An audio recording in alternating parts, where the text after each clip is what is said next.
تر شایستو او شنو باغو دی قربان تر جگو جگو دنگو غرو دی قربان ای ماتا د ځان پشان یگران وطنا تر تا خپل سر بکم قربان وطنا ماتا د ځان پشان یگران وطنا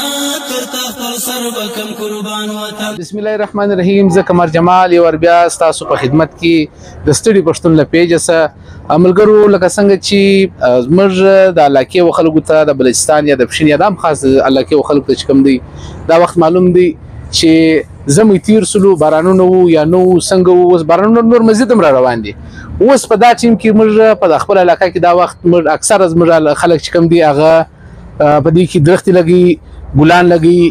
اور څوک صبر درخت لګي څوک د زیتون غ لګي څوک د سیب غ لګي څوک انځر لګي. نو موږ چې نن راغلي یو پر ټیک ټاک اډې ته مخامخ د رمضان په نامه چې کوم د نرسري ده رمضان باید د مر سره لګیا دی د نرسري ته راغلي یو. دلته د سره په نرسري کې چې کوم دي مختلفه قسمه ګلان سته درخت سته مطلب حتی کانګوري کسیبي کینځري مطلب هر قسم درخت لسته. خو زموږ نن د راتګ مقصد دا دی چې موږ په علاقه کې اکثره زموږ خلک د صبر درخت ډیر لګو د صبر غ اکثره موږ ډیر لګو. صبر درخت ښه شی دی لیکن د دې زموږ سره فائدہ شته. زما سره په خپل کور کې لګېدلې دي تقریبا 30-40 زیات تعداد فائدہ یې نشته. تقریبا په لاس کال چې کوم درخت څومره وخت ځای کې هغه ماته هغه فائدہ نه درکړي نه ماته سایه راکړي د نه ماته د دې میوسته په کار دا او کچيري هغه کور کې د ما سره مطلب توتان سته عام خدمه درخت ده یا مطلب انځر سایه شوتالو سته هغه هم سایه لري هم میوه لري. لیکن زه دا وایم زما به زاد خود دا خیال زم په کار دادی چې موږ درخت هر کس ولګو. دا صدقه جاریه ده په حدیث باندې ملایان هم دا وایي چې دا ډیر ثواب لري. صدقه جاریه ده یا څوک میوه دین خوري یا یو سایه تکشینی. خو زه دا وایم چې موږ په کار دادی چې موږ د میوې درخت ولګو. یو باغات لګیږي که زیتون غمر زیات ولګو د سیب مرسزم دا به تاري انځر غزيات لګیږي به تر دای کله دغه ولګو اکثره د پسته غ لګیږي دا ولګو د باغات د پاره پتند وبدي شي ډیر سخت. لیکن زما وګورته دا خواسته چې په کور کې د میوې درخت ولګوي اغم سایه درکې میوه درکې د ماشومان سات په تیر ام صدقه جاریه ده. نو راغلی د رمضان به نرسري ته د سره مختلفه قسمه دلې درخت مستا ګلان مستا شوکیان خلک شکم شوق کوي هغه د دې چکر ولګي. نو تاسو سره هم خپل مجلس شي کې د سره چی شيستا رمضان به د لمر سره دی د نرسري د ټیک ټاک اډیو مخته بورډ لګیدلې دي د نرسري د سره مختلفه قسمه درخت ستا ګلان ستا. رمضان به څه بدام پښتنه وکړو کوم مطلب د فل درخت دي چې تاسو سره دا خلک د چیش لکه دی په ولا کې چیر مشته اوس انځر ډیر لګي به خي ډیر په لوړ تعداد روان دي زیتون روان دي په لوړ تعداد باندې او دویم سیب روان دي د سیب ډیر وروج دي په سیب کې څلور 15 شپږ ورایټیان دي ریم زم دي بیروتي دي منډیل ګالا دي سپر سٹار دي تور کمرای دي بلیک ډایمند دی دا تراسیو دی په انځور کې سپږ ورایټیان د سرستا د بار ورایټیان دی نوی ورایټیان د زموږ لوکل عام انځر نه دی ډیر زبردست ریزلټ کوي دانې غټې دي ډیر زوروري دانې دي او په مارکیټ کې هم ښه خرڅېږي په کچاو کې هم دغه سرستا شوتالو ستا 8 نمبر 9 نمبر سوات والا دی ډیر زبردست دی. په انار کې څلور 15 شپږ قسم ورایټیان د سرستا لازاري دی بېدانه دی شین خوږ دی سور کاغذی دی چوبای دی دا ګرځره سره ستاسو ما سره او دغه ستا چنار ستا دا په ځنګلي درخت کې ده او مورپنګي ستا زیتون چې دی اوس په ډېر نوروز باندې روان دي ډېر په کثرت سره خلک لګي آمدني زیاته ده په 4.5 زره په 15 روپۍ یو لیټر دی ډېر کم اوبه غواړي او ستا خلک ډېره لګي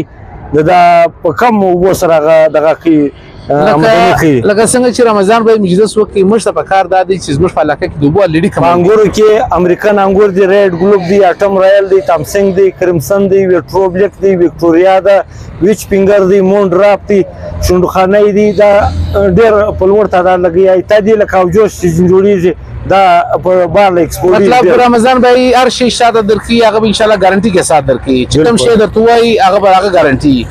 موږ په علاقه کې د اوبو ډېر کمی دی، ډېر خلک د دې سم درختې نه لګوي، هغوی یار موږ سره د اوبو ډېر مسله ده. هغو له پکار دا دی چې کوم وخت د درخته ولګوله د درختې مخ ته د یو کوچنی منګی سیټ کړي او منګی کې بیا اوبه ورشي، هغه منګی چې کوم دی هغه اکثره زیم باعث ډراپ سیسټم باندې یعنې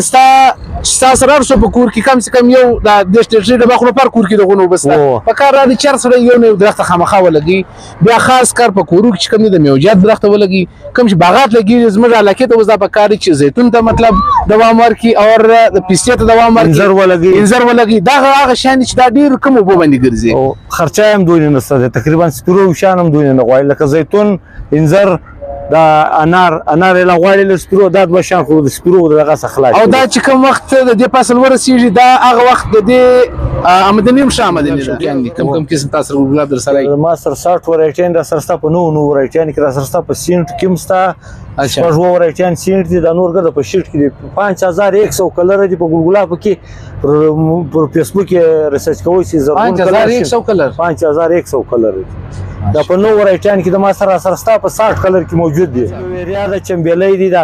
زنانې ډېر استعمالي ده، د دوایي په تور هم استعمالي، حکیمان دا خلک استعمالي او د دې اکثره کریمان او دغه کاسمیټیک شان جوړیږي. انځر، راجکراني، چمبیلیان دغه شان موجود دي. رمضان الله یو جار مننه، نور ټیم دی نه ځای کو سره کار چې هم دی استی سیزن دی. ستاسو ته څومره وخت وسوستا مطلب د نرسري تاسو تجربه را بدی شي کې؟ د دې سزما د 10 کال تجربه ده، په دې کې اوپن نرسري د باندې هم لرم، پودي هم لرم، په نرسري کې دا قسم نه یو ورایټي چې راځي هغه ما سره موجوده ده چې نو یار سو ګران شي هغه مال راځي. دا سندل دی، دا د 1200 فروش کال دی، بیچ راغلی دی، دا په 1000 روپۍ پودا ده. دا د انډیا سره راځي، بیچ د 12 سره غلی دی، دا ډېر ګرانې پودې دي، تقریبا دا 4-5 فوټ ته ورسېږي، دا تر 3-4000 روپۍ پورې یوه پوده ده. او لرګی خوشبو لري او په دواوو کې استعمالیږي، ډېر قیمتي لرګی دی. زموږ د علاقې چې کوم څوک چې غواړي چې موږ نوې آبادي وکړو یا باغات کښېږدو، نو هغوی له پکار دا دی چې د مشورې دپاره یا کوم وخت د پروډکټ اصلولو لپاره دی باید چې راسي ټیک ټاک اډې مخامخ رمضان نرسري ته د ځانه ورسي. یو جان مننه.